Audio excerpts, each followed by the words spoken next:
You went to law school and you articled while playing football at the same time simultaneously. I've never heard of that before. I didn't even know it was possible. Me neither. So I'd love to.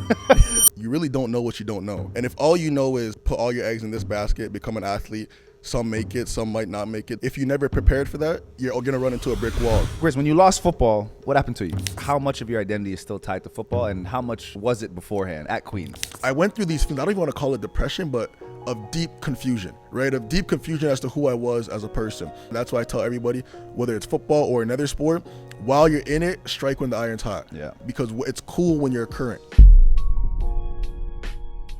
Hey everybody, welcome to another episode of You Only Die Twice. I'm your host, Warren Ward, and today I'm joined by Chris Osei-Kusi. While attending law school at the University of Windsor, Chris was drafted by the CFL. He also was one of 8 players to be selected to a mini camp with the Cleveland Browns. In this episode, Chris dives into his very unique mentality in terms of how to separate yourself as an athlete while you are one, and what to do afterwards, and how to continue to excel and better yourself. For those of you watching, this is not one to miss. There are so many gems and quotables and things you can take and apply to your own life. So as you know, like, comment, please subscribe, share with a friend, and without further ado, let's get into it.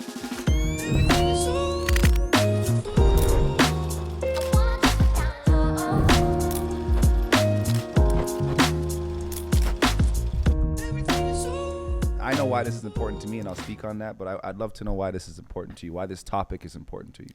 Yeah, man, I think this is a huge topic because, growing up in Brampton, Ontario, all I really knew in terms of success was athletes, right? In Brampton, I know players that play in the NBA, there's guys that play in the NFL, CFL, and my older brother played football. I was like, okay, I'm going to play football, I'm going to become a professional athlete at it, and that's the only thing that I know. And it wasn't until I got to Queens, really, where I started to kind of see things from a different perspective.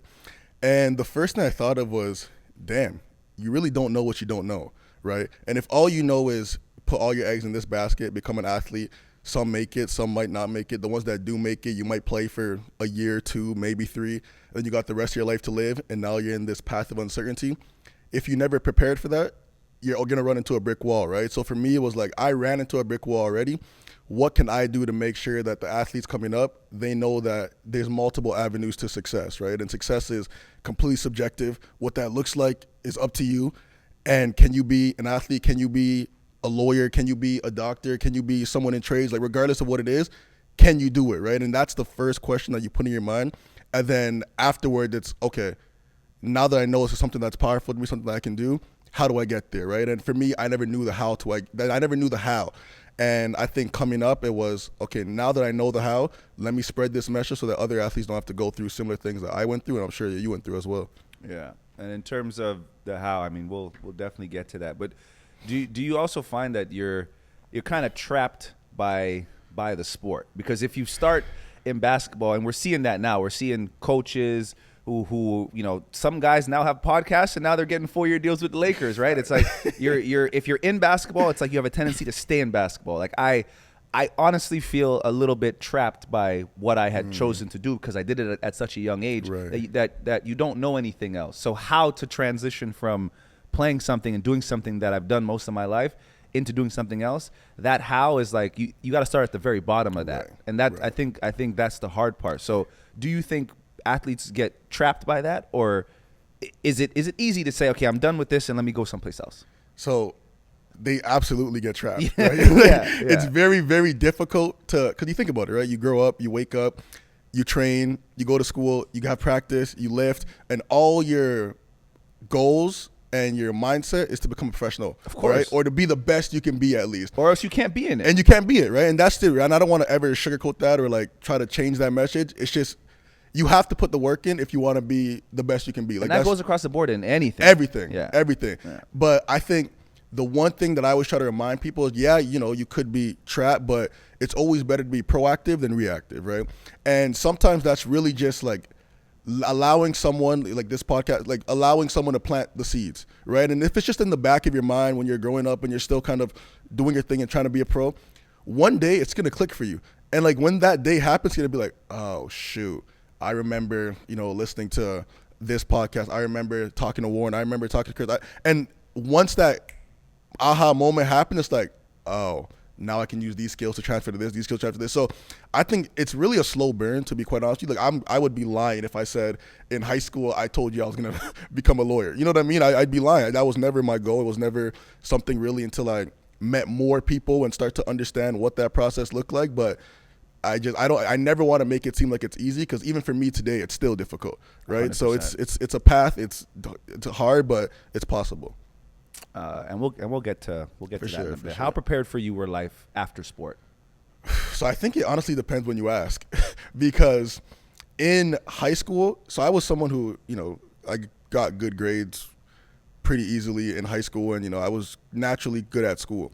So that was a good thing because my grades were good. It was a bad thing because I was a little bored, you know what I mean? And I would cause a lot of trouble, and I had my own desk in the principal's office, and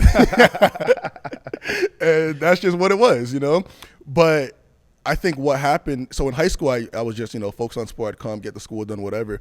But it wasn't honestly until I got to university where I got more freedom, right? And I think when I could get the freedom to, go to classes when I want to make my own schedule, to kind of plan my day around how I want to plan my day, and the professor's not, on my back 24/7. They don't care. Yeah. You know what I mean? Show up if you don't. Like, it's completely your responsibility. And for me, that was like a gold mine for me, because it was never a matter of discipline of if I'm going to get it done. It was always a matter of like, I want to get it done to my schedule, right? Like I want to be a little bit more flexible. So if I want to lift, I know I got to do this. If I got practice, I know I got to do this. And that was really the big thing for me. So I would say honestly in high school, the plan was never like law, to be honest. It was like, okay, let me go to the school, get a scholarship, go pro. And it's when I got to university really when I started to see other people with different ambitions and what that looked like. And I was like, okay, I'm in a political science major. Everybody's around me is kind of going this law route or something route. They got something planned. Let me just start showing that I have different interests and see what that takes me. And for me, luckily, that was the law. So how many other things did you try before that? Man. So I think the way it honestly went down, the interest in law happened. I remember I was in third year at Queen's University. And It's a good school. Yeah, I appreciate it. And there was this program called Queen's Model Parliament. And I remember it was after the football season, and I'm like, I always told myself I'm going to try something different. You know what? Screw it. Let's do it. And I went, and I'm extremely uncomfortable, right? Like, I'm known as, like, the football guy. And the people who do Queen's Model Parliament, no offense to people who do Queen's Model Parliament, but it's usually people who are a bit more nerdy, right? So Be careful now. They don't want you to get canceled, big dog. Or you know what? Let's call them academics. Yeah, sure. You know what I mean? Let's Sure. call them academics. And I doubt they look like you. Yeah. and shit, being at Queens, not a lot of people look like me to begin with. I was right? going to say that, but you said it for me. Perfect. So now you get into this room, and they know me or know of me, right? They know I'm a football player. This is an area, it's not class, so it's not a mandatory class. This is an extracurricular academic. What are you doing here? Right? And that was like the vibe that I got. And I'm like, the whole time I'm uncomfortable as hell. And Did you embrace that or? not at the beginning, to be honest with you, not at the beginning, because, I'm a guy that's pretty comfortable in my own skin. But when I was sitting there, I'm like, damn, like, I'm really uncomfortable because I didn't know if I was as smart as they were, right? Yeah. And, so we go through that process of a month of, like, preparing these bills. And we actually went to the House of Commons in Ottawa, and we're, like, preparing these bills and speaking towards these bills. And I remember in the morning, I'm in a hotel, I'm putting a suit on, walk to the House of Commons, and I'm just like, this feels good. Yeah. I could do this. You know what I mean? And then it was like, okay, mindset shift. I can now see myself outside of this jersey, right? And that's when it hit me like, okay, now I've done it. I can feel it. I like how it feels. Now, what other avenue can I explore? What does identity mean to you? Like, how trapped in football, even to this day? Yeah. Because I don't think it ever goes away. So how much of your identity is still tied to football, and how much was it beforehand at Queens? Yeah. So at Queens, I want to say 95% of my identity was tied to football. And I think a few reasons. One, like when I was coming out of high school, when I was going to different schools, like a lot of my decision when I was touring the schools was predicated on football. Of course. Right? Like who's the coach? Yeah. What position am I going to fit in best? Who's the quarterback? What teammates do I know that are here? And a lot of that was predicated on football. So, like, football was a main consideration. And I'd be lying if I said when I got there, that still wasn't the case, right? And, after a few years, you make some plays. People start to recognize you. You're in the newspaper. You might have a few posters and whatnot. And it's like, okay, this feels good, right? Like, they put me on a bus one time, and I'm like, oh, like, yeah, that's me. Like, that's who I am. And at the moment, you're kind of just feeding into it. Obviously, you're leaning into it. Feel like you're like a bit of an on-campus, like, I don't want to say celebrity, but you got a bit of don't say it. No, go ahead. It's okay. It's okay. That's what it is. You have to be in that. You have to fit the part. If you're on bus stops, you're a celebrity to other people. Right. And that's kind of what it was, right? And I would say like that was my identity, and I leaned into it. And it wasn't until, I know we'll get into a little bit later, but it wasn't until like I really ran into a brick wall, right, with the football thing, where I thought to myself, damn, if I don't figure out an identity outside of this, I'm going to feel like how I feel today every day, right? And that's what I wanted to avoid. So once I felt that, feels okay, what could I do now to switch to make sure, no pun intended, to make sure that I don't feel this way ever again? Yeah.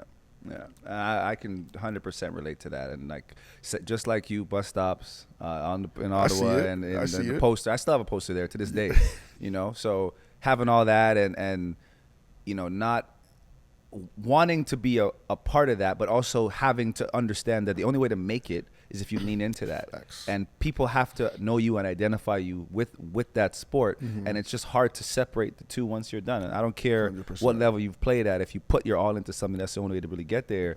It's really, really tough. So and even on that point, like, yeah, you definitely have to lean into it, and there is some negatives to that, right? Because of course, you build your whole identity on this and sport. You're going to serve that choice. Exactly. Yeah. But I don't want to act like it's always bad. Like, there's some good parts too. There's some really good things about it. Like, if the professor in your class knows that you're an athlete, right? He knows that you're a basketball player. He just saw your poster. He knows that I'm a football player.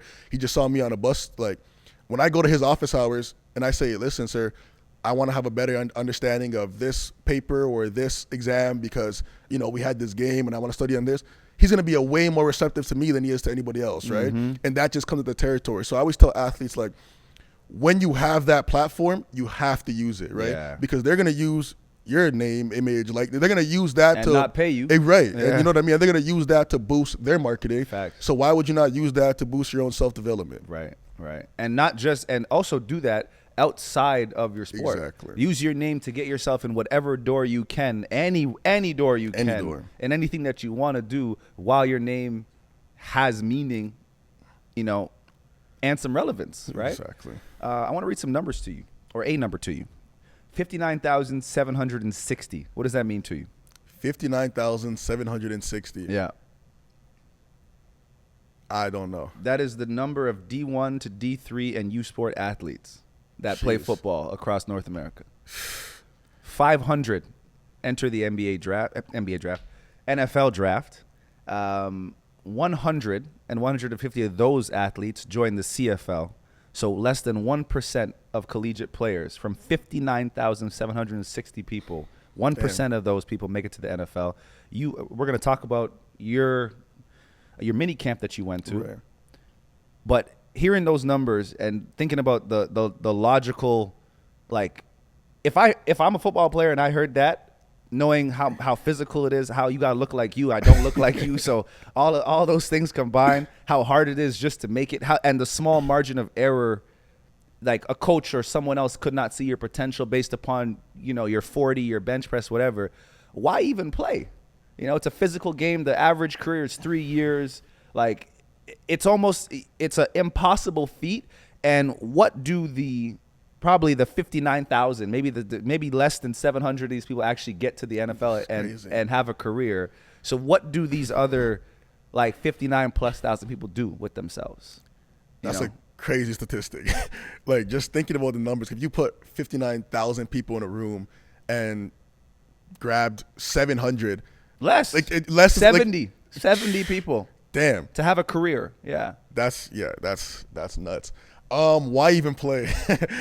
So, for a few reasons. One, for me, when I started off playing football, I was playing for fun, right? Like, my original goal was, let's just have fun with it. Let's see where it goes. Because I was a basketball player, to be honest with you, to start. And it was actually kind of a funny story on how I got into football. I remember I was actually on the volleyball team in the fall, and I would do basketball in the winter. I would do track in like the third trimester. And during the volleyball, like, you say third trimester, you mean third semester? Try, because it's 3, right? Oh shoot, okay. Yeah, I was bro, you having a baby or something? What's going on? Sorry. So I was on the volleyball team, and then the football coaches came up to me. They looked at me up and down, kind of what you did when I walked in. And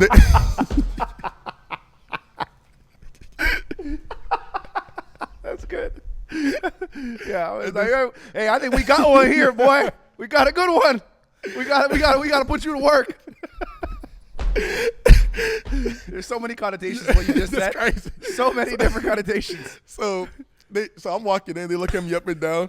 They see me and they're like, "Why weren't you at practice yesterday?" And I'm looking at them like, "I'm not on the football team. What are you guys talking about?" Yeah. They kind of looked at me, looked at each other, and laughed and said, "Bro, we'll see you at practice tomorrow." So. And that's how it started, which is the craziest thing. So I'm like, all right, let me show up to this point? Grade 9. Okay. Grade 9. So I'm like, all right, let me show up to this practice. And my brother played football at Weston, and I've been to some games. I'm like, okay, I'll probably end up doing this. I'll probably give this a shot. But the way it started is pretty funny. But my original goal was, let's just see how good I can get. And the second thing that I really want to harp on is like me playing football. It brought me to the ringer and taught me so many transferable skills that I would have never gotten anywhere else. Like what?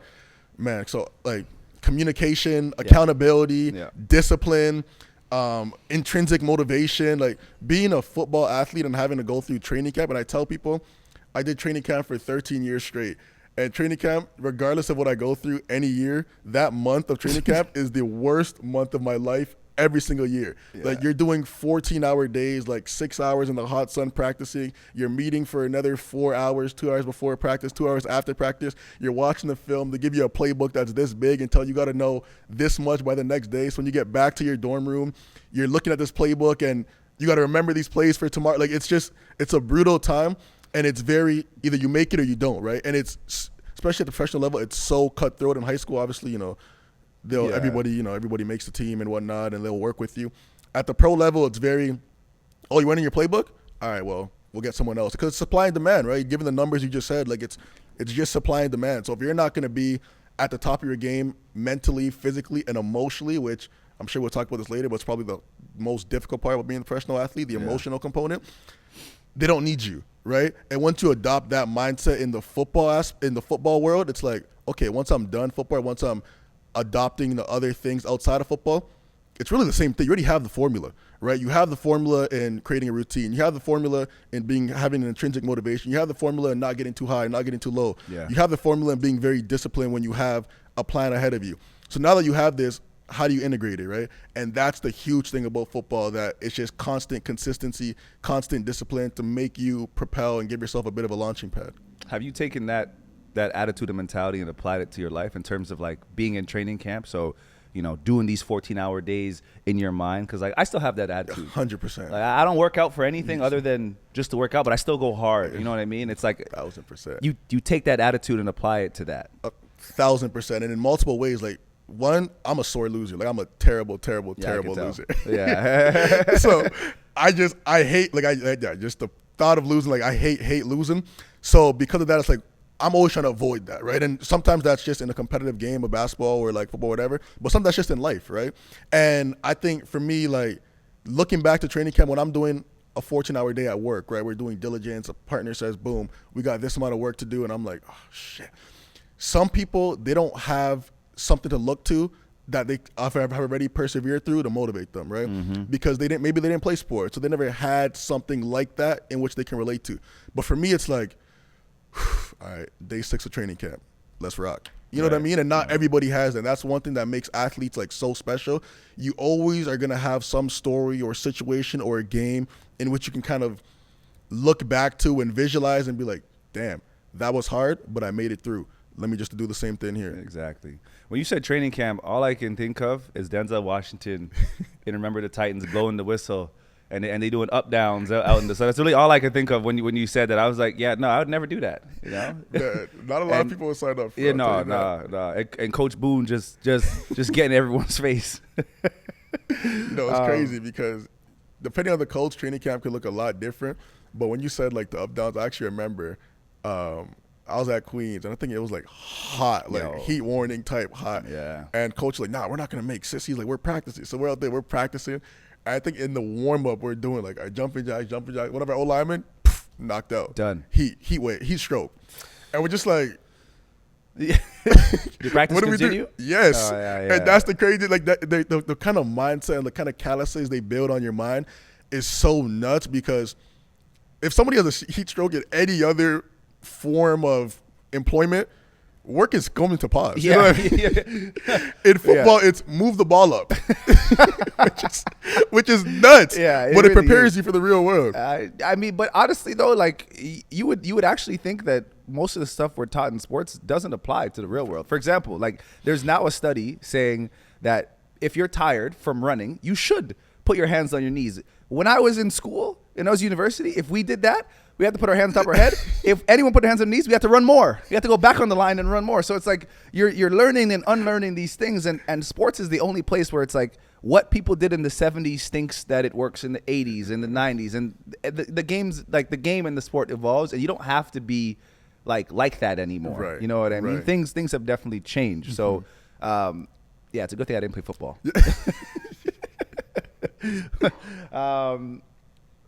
I think the reason why I wanted to sit down with you once I heard about your story this is so impressive. You went to law school and you articled while playing football at the same time simultaneously. I've never heard of that before. I didn't even know it was possible. Me neither. So I'd love to understand how you did that.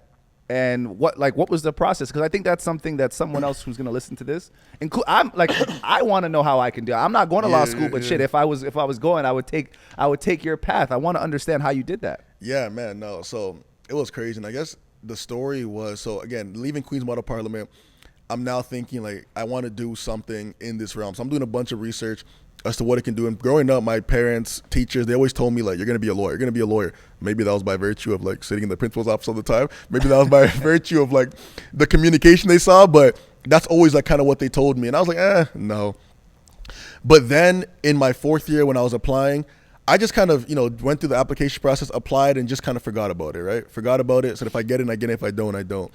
And then in March of 2019, crazy month, because I go to the CFL combine. Yeah. I have a relatively good combine. I run the fastest 40 of all participants. I get the highest bench. I'm pretty good at one-on-ones. Relatively good. And You're one of 8 Canadians to get invited to Cleveland Browns camp, but it was relatively good. Not bad. Not bad at all. And then, they name me as like a CFL combine all-star, and things are going in the right direction, right? And then I think 2 days later, I get accepted into law school. And it was such a crazy week because I remember the CFL's posting all this stuff, like different mock drafts, some of the 40, some of the interviews, the one-on-ones. And I get to acceptance, and I'm like, damn, I'm equally, if not even more excited about this acceptance than I am about like everything the CFL is posting.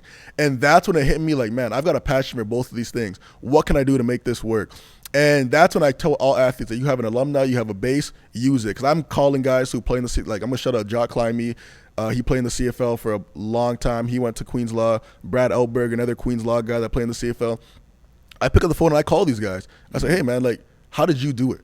Because I want to do these two things. I know it's possible. There's some kind of blueprint. They did that as well. They played and went to law school. So they did it in a bit. Yeah, so they did that. Jock Climby, he essentially told me, listen, that first year of law school, you got to go to law because like it's a full year, full semester course. And then afterwards, you can kind of break it up, right? You can do half and half. And that's what he did. And when he told me, I was like, okay, like there's some kind of blueprint here. That's but cool, he went into the government. Like he went to work with the government. Okay. And I remember him telling me, yeah, with the government it works. They don't really care about like the speed of the files, but it might be tough if you want to go to like Bay Street. Like that might not be possible. So I'm thinking like, damn, if I want to do law, like I want to do it. Like I want to do like corporate work and whatnot. Law, yeah. And I remember when I was in law school, I went through this OCI process of like applying to these firms, and I attached an addendum, essentially. I attached an addendum that said, listen, I know I want to be a lawyer, but I also know that I'm knocking on the door of a childhood dream, and I have a very finite time to play football. So because of that, here's the situation. Here's how it could work. Here's my application. If you want to interview me, feel free. If you don't, I completely understand. And I just want to be very transparent about it because I knew regardless of anything, I was going to go play football, right? Really? Yeah, regardless of anything, I was going to go play. And even though you got accepted to law school. Yeah. And I remember, this is down the process. This is down the line of when I was figuring out how to like get into like a job opportunity. But when I got into law school, what I told myself is if they put me on the practice roster, I'm coming back to law school. Fair. Like it was very simple. If I was on the active roster, then maybe I'll try to defer it. And I'll shout out Windsor Law because they were very, very helpful because I was calling them and they kept extending when I could accept or decline. I said, I need a little bit more time because I'm at training camp right now. I'm still kind of figuring I need more time. They're like, all right, take till this day. I'd call them, I need 2 more weeks. And like they were very, very accommodating. And I respect them a lot because they really helped me make this process a little bit easier, right? And when I got there, I remember the assistant dean, she looked at me, we're talking, whatever. I was like, Chris, she's like, you came. You know what I mean? Like they didn't even know. They said, okay, we're gonna extend it to this day. But after that, like you're gonna have to reapply next year, right? And I did not want to have to reapply because getting into law school is hard enough as it is. So, yeah, in that process, it was just kind of a bit of a bit of checks and balances, right? Kind of balancing the pros and cons of each and seeing which one would propel me further in the long run. And luckily, I did choose law school because in 2020 was the COVID year and they canceled the whole season, right? Yeah. So I got 2 years of law school done before I even got back to the league. So God works in mysterious ways, man. Oh, so COVID was a bit of a launching pad for you, and it's a bit of a blessing. Man, I know much different if it wasn't like that. 1,000%, man. And COVID affected a lot of people, and for me, it kind of had some pros to it because 1, it allowed me to do another year of law school. 2, it made law school virtual. Right, so now I'm taking courses while I just get back from practice. Yeah, and I was like, it's funny because I was actually in Montreal when I picked my course load and whatnot, and then I get moved to Edmonton, and the time zone's different. So now I'm like, oh shoot, like I should be in. I mean, I maybe shouldn't say this, but I should be in class right now. But I'm at practice. Hopefully, it's recorded so I can go back and watch it because it was a completely different schedule, right? Yeah. So it's possible, but it's difficult. A lot of things have to work in your favor as they did. Exactly, and 100%. And a lot of it is preparation and opportunity, but some of it's luck too. And COVID and like that process of classes going online, it really just fast tracked things. It really took a year off of like what the plan was essentially. So I'm grateful for them. So how long did you play in the CFL? Or are you currently playing? Yeah, no. So I got drafted in 2019, went back to school, then 2020, 21, 22. So 4 years in the CFL. And then you went to Cleveland Brown mini camp as well. You got invited to go to there. Yeah. So let's just say you had made the practice roster there. Would you have chosen football or would you have come back and done law school? Football.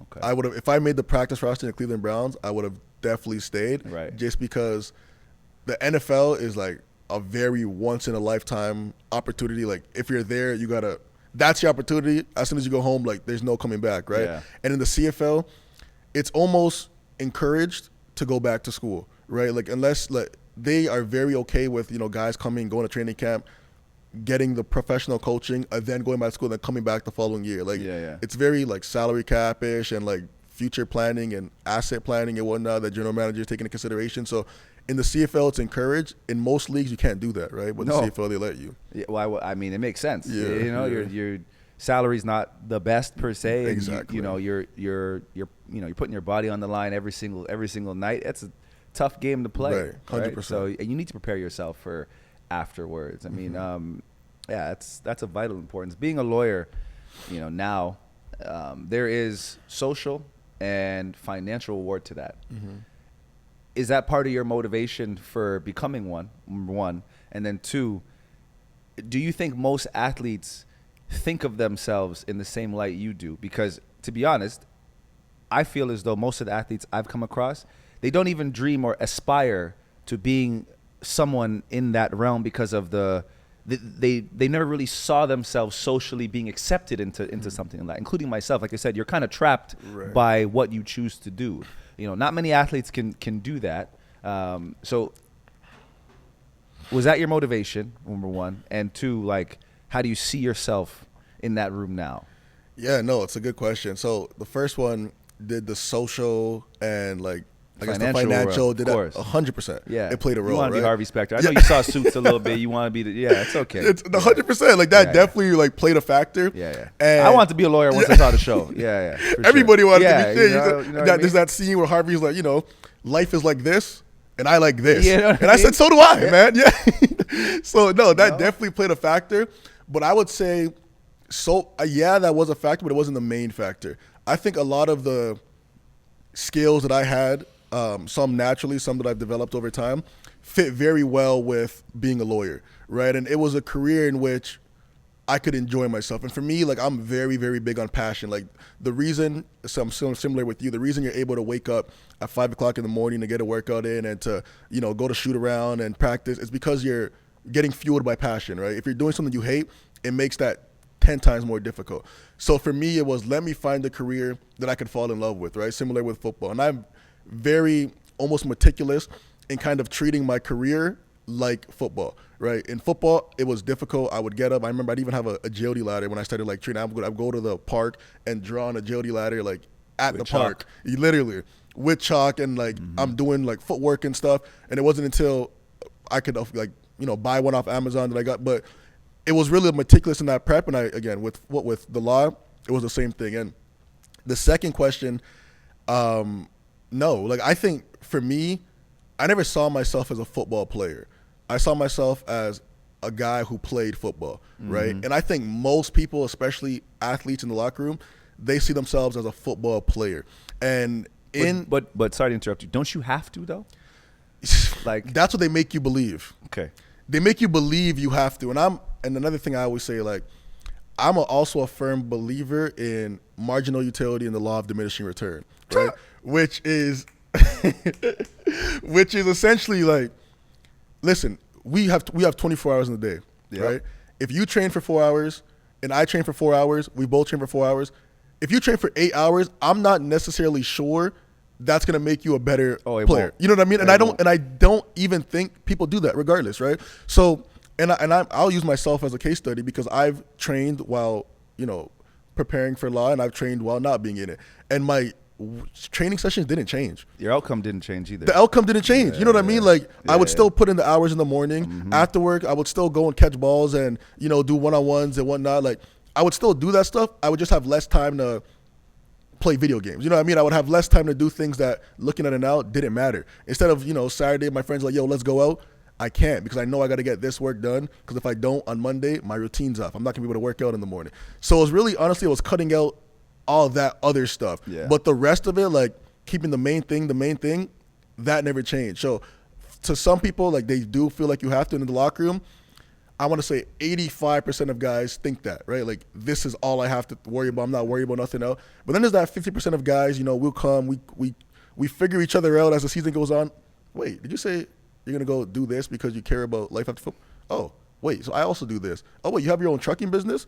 Wait, what do you mean? Oh, yeah, you called this guy and like this alumni, he told you playing the CFL, and oh, really? Wait, you want to do commercial real estate? Oh, okay. And I can literally think of like 4 or 5 guys on my team last year. We started, I don't want to say separating, but we started having different conversations. Yeah. Right? And it was like, oh, shoot. Okay, you want to be an author? Oh, wow, how are you going to do that? Oh, yeah, I'm using football to do this as a launching pad to do this. And it's not common. You know what I mean? I don't want to pretend it's common, but there's always going to be guys in the locker room that do that. And some of them are very, very high performers.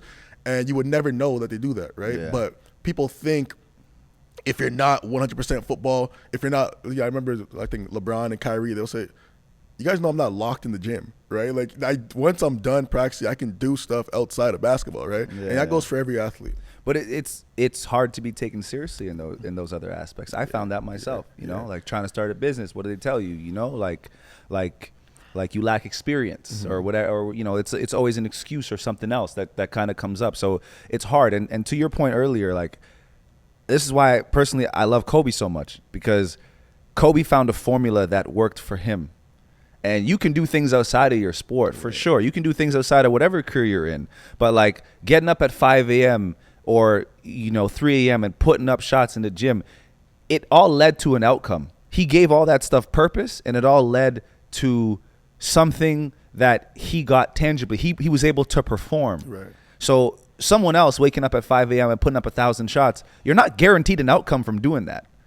It's about doing the work that leads to a result. That's why when people talk about like it's the journey, not the destination. It's your personal journey, but the destination matters. If you're just walking along the way and you're not getting anywhere, no one cares. No one's going to celebrate you for that. You have to get something from it. So finding a formula that works for you is the most important thing you can do. And I think you've done that. I literally think you've done that. I was going to ask, if you weren't a lawyer, what would you be? Whew, that's a good question. Well, thanks. I thought of it myself.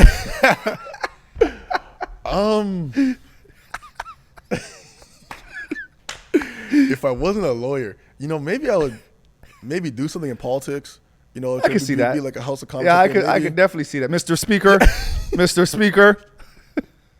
Maybe that. I could definitely see that. Maybe go into business. Maybe be an agent or something. Sorry, I hate when people say they go into business. What kind of business? Broad. It's way too broad. And a lot of athletes do that, and it bothers me because that's so subjective. Yeah. And if you don't know how to run a business, shut up. Because that doesn't make any sense. Facts. So if you said business, please specify. Yeah, maybe business as in like, I would want to do something managerial, right? Okay. Where I'm kind of managing, and I say business, I think you said it's very broad. I don't know if it's going to be like maybe your own some company. kind of supply chain, Okay. but something entrepreneurial. Sick. Something entrepreneurial for sure. Okay.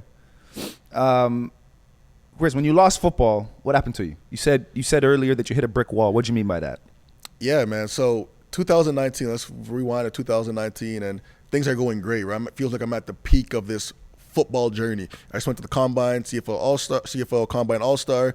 I'm getting posts on the CFL page that I've been following for years, and like, it's my time, it's my turn, right? And I'm preparing for the draft, and a week before the draft, boom, I get a call from the Cleveland Browns, and I'm like, the Cleveland Browns? Wait, I'm going to the NFL. If I'm a kid from Canada is getting an opportunity in the NFL. All right, shoot. So now, like, whatever I was feeling in Canada in terms of my football stock, it just tripled, right? You're gassed. Because now I'm gassed. Yeah. In You're my Shell mind, no one can tell me nothing. Yeah, you know what I mean? Yeah. So now I'm like, okay, all this stuff happening, and I'm getting recognized with the NFL. Damn, like, this is who I am. I'm right? gonna make it. I'm making it. Yeah, I'm making it. I'm gonna be with Odell Beckham on the team that year. I'm gonna be with Odell. We're gonna play games. Then we're gonna go out. And I made it. You know what I mean? That's what it felt like. Yeah. So I'm like preparing for this like life that I visualized in my head, and I get there and it's going actually like really well. I'm making some plays. The coaches are pulling me aside, like, yo, man, you're making some play. Keep doing what you're doing. Like, we'll see what happens, type of thing. One of the last days of camp, like, coaches, they always say, if a coach is on you, it means he likes you, right? If a coach doesn't talk to you, he's good off you. You know what I mean? And I remember, like, the last day of camp, the head coaches and the OCs, they kept coming to me and be like, hey, Canada, you speak Canadian? What's up, Canada? You speak Canadian? And I was like, oh, my goodness, bro, these Americans. And I'm thinking, like, now the GM's talking, this might work. I might make this team. And then, we get down to whatever. He's talking to my agent. He talks to me. He's like, listen, man, you were close. He's like, you were close. We're not gonna go through with you, but stay in touch. If something comes, we'll give you a call. Yeah. And keep working. Keep working. You know what they say. So I'm like this close to like getting there, and like boom, released, right? And then I go to Montreal. Things are great. Whatever, they want to put me in the practice roster. I'm like, that's pretty much keep working too. You know what I mean? Damn, I'm good off that. I'm great. And now I go home, right? It's sometime early June. I've got law school in September. Like, I already know what the path forward looks like. But what didn't change is in June, July, August, I went through these things, I don't even want to call it depression, but of deep confusion, right? Of deep confusion as to who I was as a person. And I remember sitting on the edge of my bed and just thinking, like, damn, I was just at like my football pinnacle. That got taken away from me in less than a month. And now I don't even know who I am. Because everybody else, if I tell them I'm going to law school, as great of an accomplishment as that is, they're going to look at me like, are you crazy? Why don't you go play football? Why don't you go play football? And I was literally struggling. I'm like, who am I, right? And I think that moment is when it hit me. It's like, listen, I've got law school waiting for me in 3 months, and I'm in a situation now where I don't even know who I am. How do people feel when their sport is done and there's nothing but a path of unknown? And that's when I was like, boom, it hit me. Let me create switch mentality so we can create a community of athletes, of people who have successfully made that transition, people who are in the process of it, and like I mentioned earlier, people who are starting to be more receptive to getting those seeds planted, right? And I think it's really like a top to bottom thing because everybody kind of runs their own race, but creating that resource was enough that when those seeds do like finish hatching, you can go to a page, you can go to a website and be like, oh shoot, that's what he meant. There's a resource for it. There's a resource for it. And that's honestly, I kid you not, that happens so often where there'd be people, again, I started Switchtality like so long ago, and there was people who followed it as university athletes, and now they're in the CFL, and they'll message me like, yo, I completely understand what you're saying now. And I was like, all right, bro, let's jump on a call. You know what I mean? Yeah. So it's crazy, man. And it was literally that moment I was sitting on the edge of my bed that I thought, like, I have law school. You know what I mean? This is like something that a lot of people work their whole academic career to get to. Yeah. And I still feel lost. So if I didn't have this, damn, what would I feel like, right? And that's when it sparked. And man, as shitty as that moment was when it happened, I'm extremely grateful for it because that was the moment where it shifted my perspective that I'm more than an athlete. You know what I mean? I can be built different. I know a lot of times they tell you, you got to do this, this, this, and this, and there's a blueprint for being a professional athlete. As time has went on and as other athletes have realized they're more than an athlete, like Shuttle LeBron, obviously they're more than an athlete, people realize like the blueprint could look different for everybody. And right? it does. And it does. Yeah. And how you make it work and how you adjust it to your schedule, it's up to you. But just never look back and feel like you half-assed anything, right? And for me, that's huge. Like I can call any teammate, any coach, and they'll never say, "Yeah, he didn't work hard enough." You know what I mean? And that was honestly my biggest fear, right? Being someone who never worked hard enough. So because I always knew I put my all into like football and training, whatever hours I had left to do whatever, I don't ever look back with regret and think, maybe I could have done more. And some people do, and those are often people who weren't as efficient, right? Who didn't work as hard, and I just never wanted to be one of those people. Two things: are you happy with where you're at? Yes. And especially from like where you were. Yeah. Oh, you mean from like when I was feeling the confusion. On the edge of your bed. Are you happy yeah. with your progression from where you were to where you are now? 100%. But in full transparency, I would say it's still a process, right? It's still a process of I was someone who played football for 13 years, right? And when you do anything for that long, it's going to be part of your identity regardless of what you say to people, regardless of what you tell people. If you go on my Instagram, there's football stuff there. Yeah, right? yeah. If you get introduced to me, whether I want them to or not, the person's going to say he used to play football. You know what I mean? Yeah. Like it's just when I'm at work and, people want to introduce me to a client or whatever, this guy playing football. CFL. You know what I mean? So like regardless of Yeah. how much you try to stray away from it, it's who you are, right? So are you going to fight it or are you going to lean into it? And for me, I'm much happier now than I was there because, like I said, like I was able to put myself in different positions and feel comfortable doing other things that help me make that transition smoother. But it's still difficult, right? Like anytime you do something for that long, like leaving it or leaving that identity behind, it's hard. And I never want to pretend that it's easy, but I would say football gave me a launching pad, right? Yeah. It gave me a launch pad to help catapult me into different things. And for that, I'm always grateful. So am I happy? Yes. I would say I'm happier, but it's still a process and shedding that identity. And has law replaced that purpose that you had with football?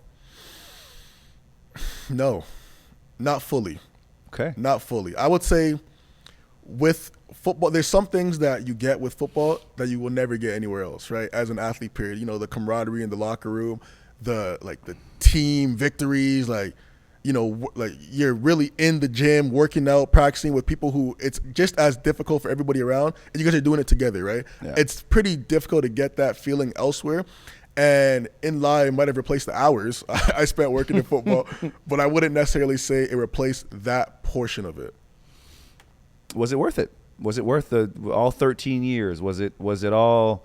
And when you look back and say to yourself, and I do this sometimes, I'm like, I ask myself, as you said, like, I don't have no regrets in terms of my career. I survived things I know other people couldn't, and I continued to play until I was ready to stop. Right. I I didn't get what I wanted from it per se, but I'm okay with how things went, and I know it's worth it. I know I'm serving the choice of what I chose to do at a young age, and so are you. Right. So was it worth doing it all? All those up downs, all the years playing, was it all worth it? 1,000%. 1,000%. I'll tell everybody, whether it's football, basketball, volleyball, baseball, play a team sport. Play a team sport because you learn so many things that are going to serve you well when you get to the next level. And the next level, whether that's professional, whether it's university, whether it's in life, right, in your career. And I think that process of you're 12 years old and your friends are at a pool hanging out and you got to wake up for practice tomorrow morning, and it sucks because coach just made you do up downs and suicides and your body hurts and you got to pick up your equipment and do it again all tomorrow. And as you got to do it tomorrow, you're telling yourself in your mind, my friends are at home playing Call of Duty and I'm doing this, and you still do it anyway. Yeah. That process in itself is so valuable because it's hard, because it's difficult. Yeah. And I say, do difficult things often, right? Yeah. Because the more you can get comfortable with doing difficult things, life gets way easier. It's easy. It gets easy, right? Yeah. And for me, Monday mornings, I don't care what's going on. I got to get a very hard workout in, right? Because if I start my week off difficult, the rest of the week is going to be easier. What you benching now, bro? What you benching? I mean, well, I put up a calm 315. Okay, I'm good. I'm good. I think we're not going to be working out anytime soon. This guy's crazy. What are some things that you've gained from football and in your life experience thus far, and what have you lost? So I gained a lot from football, man. I'm so grateful for football, man, because not only did it give me a platform to be a professional athlete and obviously everything else that comes with that, but it gave me a lot of connections. It gave me a lot of resources. It gave me an alumni base, right? And for me, the fact that I could pick up the phone and call guys who are partners, call guys who are heads of private equity funds, call guys who are, in politics, like literally all over the world and in all these different career paths, I could pick up and call them because we have the commonality of being a football player, right? Yeah. And people don't understand how valuable that is. Like when you go to network with someone and there's any affinity, sometimes it's being a black person, sometimes it's, being an from athlete. The same city. From the same, you said you're from Brampton, all of a sudden I said, damn, let me go get you some more water. You know what I mean? Like things change and you have that affinity with people, right? The level of trust it increases, right? Yeah. And once, like I'll talk about Queens again, once they know that you put on the same jersey they did, you're a brother. You know what I mean? Like there's just that internal family instinct, right? And I literally I can literally pick up the phone and call guys who are very high in these companies or corporations, and they'll always make time. You know what I mean? They'll always make time, and I think I would never get that without football, right? Yeah. You mentioned earlier, you go into rooms and sometimes you're a little bit more uncomfortable because people look at you like, what's an athlete doing here? And as true as that is, I almost look at it as a different way. Like, I can be in this room and people have a certain level of respect for me already because I'm an athlete, right? Mm-hmm. And I think when you could combine that with a law degree or a master's or, a bachelor's, really anything, any type of education or experience, and you can combine those things, now nobody can really tell you nothing, right? Because you've been successful at this level. You were a varsity athlete, and you said the numbers earlier about how many people get to pro, but I would say even being a varsity athlete, that's very difficult as well too, right? It is. Not a lot of people can do that, and if you're on scholarship or whatnot, not a lot of people can do that either. And if you're a starter or someone who plays minutes, definitely. The number, it dwindles, right? Yeah. It dwindles. Yeah. So if you combine those two things, now it's like what you gain from football, you go into those rooms with there's just an automatic respect there, right? Mm-hmm. And now you can meet people who you otherwise wouldn't have the ability to meet, like me, playing football and, being able to say, the CFL or the NFL or Queens or Windsor, that always opens doors for me. So that much I've gained from it. And that's why I tell everybody, whether it's football or another sport, while you're in it, strike when the iron's hot. Yeah. So you have to strike because it's cool when you're current. You know what I mean? When you're current and, this guy played, it's cool. Yeah. When you're past, there's all pro players like some Todd Gurley, Antonio Brown, Le'Veon Bell, all these guys who are all pro players who are at the top of their peak in the football world.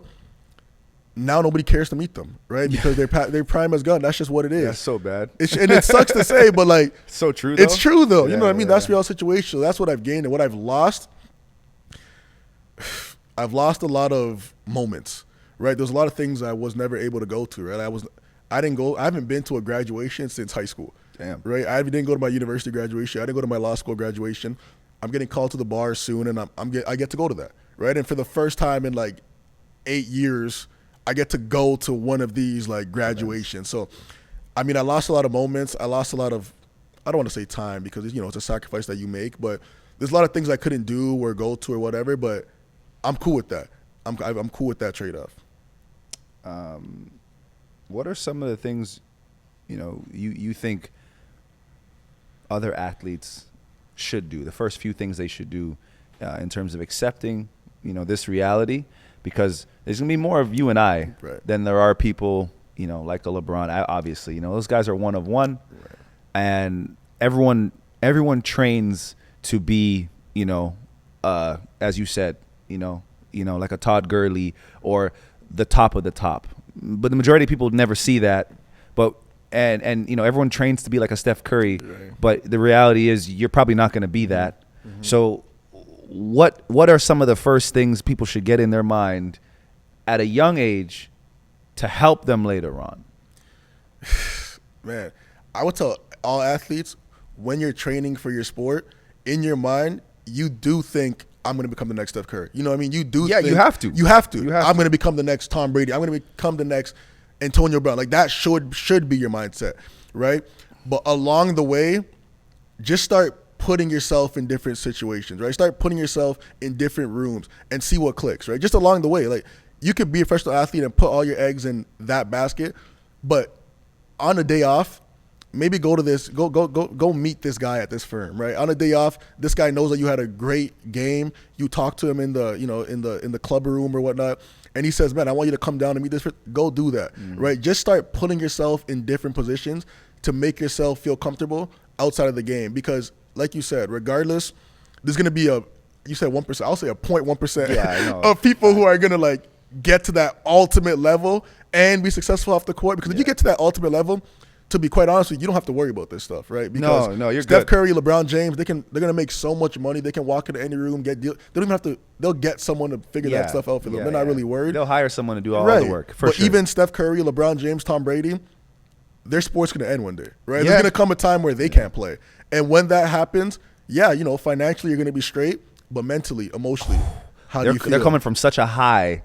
You can't replace. You can't regular replace life it. is gonna be so mundane, right, you know? Right. You can't replace it. So No. I think it's just being proactive, right? Being proactive. And for me, I would say the secret to unlocking more doors is to give yourself more keys, right? Give yourself as many keys as you can. And whether We got that's a little poet here today, folks. Jeez. whether that's education, whether that's meeting, whether that's networking, whether that's finding different interests, just keep doing stuff to give yourself more and more keys, because eventually you're going to find the door that unlocks, right? Yeah. And once that happens, it'll never be easy, but it'll be easier. Yeah, 100%. And just quickly, I want to touch on something. I went to Collision. I went to the tech conference. And a lot of the guest speakers that were there was people with all these different titles attached to their name. This person. There's 40,000 people there, all these different speakers. And there was Ron Artest, Meta World Peace, and Baron Davis. So 2 NBA players. Baron Davis walked right by me. He's actually an investor in the company I work for. And attached to his name, it said former NBA player. Nothing else. It said that an investor. You look at John Doe or whoever else is on the docket, they give a lengthy description of this person, what they've done, where they've spoken at, the companies that they invested in. But when it comes to athletes, it just says, that's the pinnacle of what you are. I think that's a problem. How do you feel about that? Should it say that first, or should we talk about, Chris, lawyer, this, that, and the other, then professional athlete? Or should we just lead with that because it's the association of it being difficult, it being cool, but you're also, it's like, that's all you are to them and other people around you. You don't have, like my jump shots is their work experience from 21, and as you know what I mean? And your up downs is like, that is all your experience. Theirs is completely different. And to them, it's not the same. You know what I mean? No, it's tough, man, because I'm torn on it, right? Because even for me, to be quite honest, when I'm talking to people or introducing myself or having conversations or networking, I never bring up football, right? Like if people, I try not to. I don't really bring it up. Like you if probably people, assumed. I assume too, but I lie. I say, I'm like a marine biologist, and I'll be saying some wild stuff. And that's what it is, right? Just for fun. But if they bring it up to me, I'll be like, I did, whatever. I'll lean into it. But at the same time, like with Baron Davis's situation, for example, just based on the numbers that we talked about earlier, having like former NBA player there, I think that in itself says so much, not only to like what he had to go through and persevere, but also a testament to who he is as a person, right? Because if anything is, you have a 1% chance of doing anything and you do it, that has to be celebrated, right? So there is some component to where a former NBA player, maybe that's just kind of all he is. But I think it's so important to have that. Maybe it doesn't have to be front and center, but it has to be a big part of your profile, because everybody else has to understand, not only was I able to do what you did, I also did this path, which only 1% of people could do. And 99% of people in this room can't do what I Can't do- did. yeah. You know what I mean? So it's important I to can like, do both. you know, Yeah, yeah. I can do both. I've done what you did. I'm doing what you're doing now, Yeah. and I did this. That Yeah, only right. 1% people can do. Right, and you can't do And what you can- I'm, and you can never I say- can learn what you do. You but can't, you can't do this. You know what I Yeah, mean? Yeah, yeah. And like that, and I don't even want to make it like come off elitist or anything, but at the end of the day, it's value. It's a value add, right? And the fact that you could walk around and you could be a part of this 1% of people who have played professional sports, or even, I'm throwing a random number up there, but these 5% of people who play varsity sports or who are varsity starters, the fact that you have that to your name, most people in that room don't. So it's definitely important to like celebrate that. For sure. I want to talk about Switch. You know, before we wrap this up, I want to discuss that. I think that's amazing. That's how we connected. Right. And you talked about that a little bit earlier. You know, once we spoke on the phone, and we talked about Brampton, we talked about this person that we know, we talked about being an athlete. All the barriers start to go away. You know, it's like I feel like I know you now. Oh, God. You know what I mean? Yeah, I mean, you have the yeah, same yeah. sort of similar Yeah, story. yeah. You know what, you're a little bit younger than me, but it doesn't matter. Right. You know, it's like we are similar in that sense. We've had the same sort of experiences. So why switch? Where do you want it to go? You know, and what are your goals with that? Are you still going to practice law and still do this? I know this is really important to you. Yeah, So 100%. Please discuss. Yeah, man. And yeah, it's funny. We're on the phone and, you meet someone on the phone. You never know how it's going to come. You're just kind of feeling each other out. But like, yeah, I used to play basketball. I'm in Brampton. And I was like, all the walls come down. All of a sudden the code switches out the window. Yeah, and you you're know like, what I yeah, mean? bro, I'm going to see you. This dude came on the phone. Hey, I'm Chris. How you doing? By the end of the conversation, man, my dog, bro. Yo, it's not. Oh, shit. But yeah, man, then I watched your highlights after. So yeah, bro, we definitely, we got a similar story. I did that for too, shit. bro. I won't lie. I did that too. Searched you I was up. like, yo. yo, this dude, all right. You got a little something out there, all right? But Switch, man, yeah, it's extremely important to me, man. It's extremely important just because my story, right? Like me not knowing what I knew until I got to Queens. A lot of people from where I'm from Brampton, they don't go to Queens. You know what I mean? They don't even go to university. Yeah. So like the fact that I got that information literally just by removing myself from my environment, it almost gives me a sense of responsibility to share that information with other people, right? And along the way, you learn, like, it's not necessarily that people don't want it. You know what? Let me change that, because some people don't want this information, and I've had to learn that along the way. Like some people, they just don't care, and you can't save everybody. And I used to take it personally at the beginning. Right. I used to have these like, I'd have an LSAT coach, free LSAT coach. Everyone come up to the Zoom and learn. 3 people would show up, and I'm like, yeah. Are you guys crazy? I'm trying to give you guys free gems, free game. You guys don't want to come? Even this topic, not everyone cares. And honestly, man, so running Switch, I'm like, making these videos, like doing these talks or whatever, and I would see like, people would interact and engage, but people would people would be more likely to engage with, Drake and Kendrick Lamar beef or highlights of a game or NBA YoungBoys concert, whatever. Like, and that's fine. You know what I mean? Like, you could do that.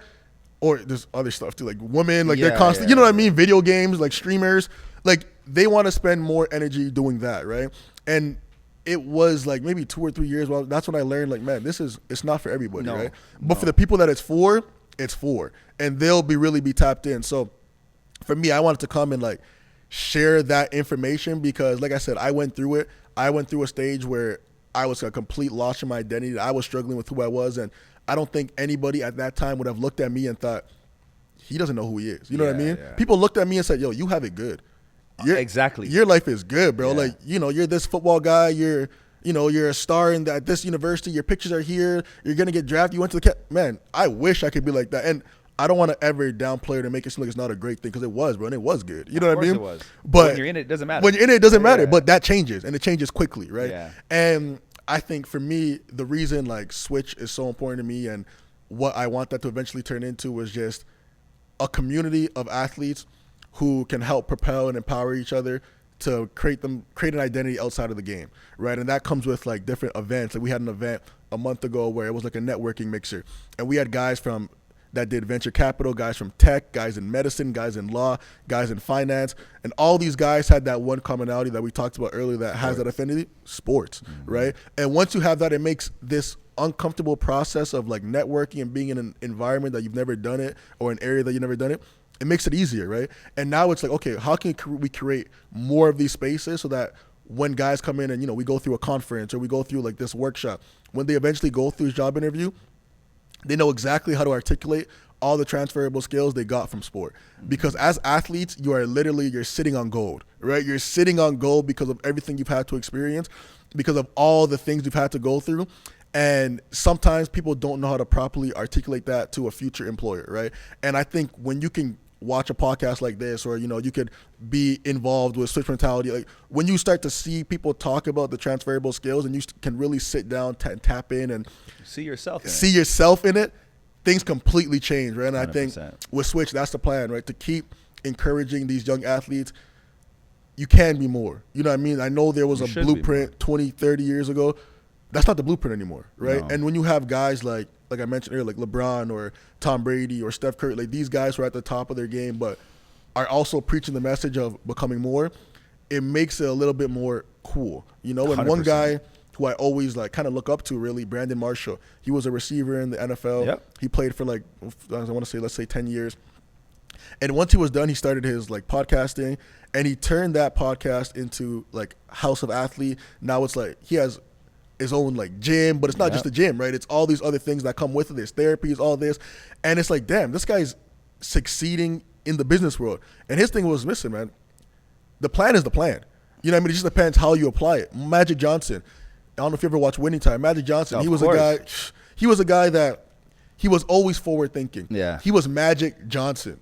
You know what I mean? He was Magic Johnson, but he never thought, I'm Magic, I'm good at it. He thought, I'm Magic, but I want to do business. You know what I mean? I want to hang out with the owner of the team because I want to understand how to get from rich to wealthy, right? And that was his mindset. So to answer all of it, to kind of put it into a sentence, the purpose of Switch is to continue to empower people to see themselves outside of sport, because that vision in itself is going to give people the comfort and the launching pad to do things and to kind of avoid the obstacle of wondering what your identity is, that I had to go through, that you had to go through. Still going through it. And it's still going through, right? It'll never be a clean break and you'll be able to jump over it. Yeah. But what it will be, you'll be a little bit more comfortable, right? You'll make it easier. And the objective for us, just to add to that is similar. I feel as though there should never be a point where an athlete doesn't have a resource to figure out what they want to do next. There's so many examples of different people, because this is a conversation I had. I was having these podcasts in shorter forms, right. 5-10 minute conversations with people in private who are too scared to get on front of a camera and talk about it, or just address it with other people. Because what happens is with social media and stuff is people, and this is why we post this on social media, is because people see what you're doing in photos. They don't say anything. They just see it and then they assume.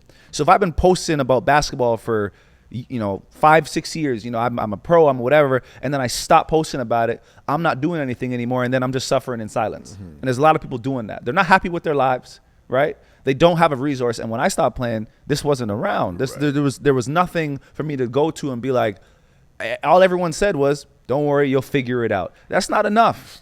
When as an athlete have you ever been in a situation, I'll just figure it out? You don't go to practice and figure it out. There's a method of how to get by somebody.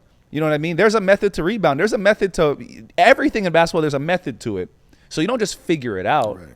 You know what I mean? You make adjustments in the game and then you adapt. But when it comes to after sports, don't worry, you're tall, you're good looking, you'll figure it out. Right. That's not enough. So I commend you for what you're doing, and I'm so glad that that we got to connect, because we're on the same boat, right. and we align in this topic, and I think it's great what you're doing. I missed the event, but I will be at the next one.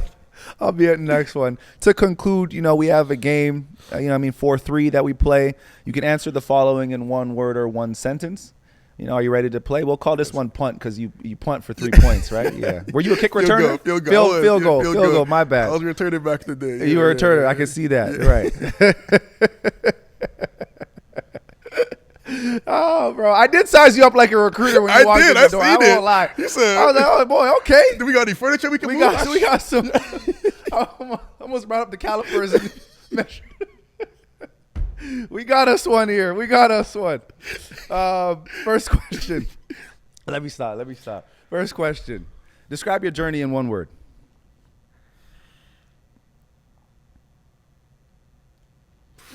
Unique. What does success mean to you? never looking back with regret. And you have this thing, switch mentality. You have this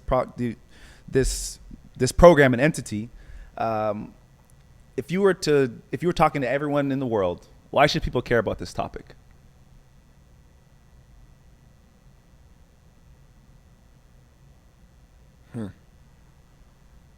One sentence. One word, one sentence. And Tristan knows what I'm about to say, but I'm not going to say it. Damn.